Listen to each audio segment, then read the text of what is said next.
কে বলে তোমারে বন্ধু অস্পৃশ্য অসুচি? সুচিতা ফিরিছে সদা তোমারই পিছনে। তুমি আছো গৃহবাসে, তাই আছে রুচি, নহিলে মানুষ বুঝি ফিরে যেত বনে। শিশু জ্ঞানী সেবা তুমি করিতেছ সবে, ঘুচাইছ রাত্রি দিন সর্বক্লেদ গ্লানি। ঘৃণার নাহিক কিছু স্নেহের মানবে, হে বন্ধু তুমিই একা জেনেছ সে বাণী।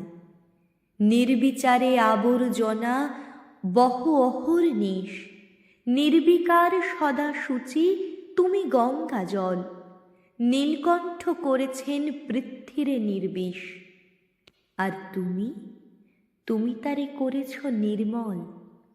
এসো বন্ধু, এসো বীর, শক্তি দাও চিতে, কল্যাণের কর্ম করি লাঞ্ছনা সহিতে।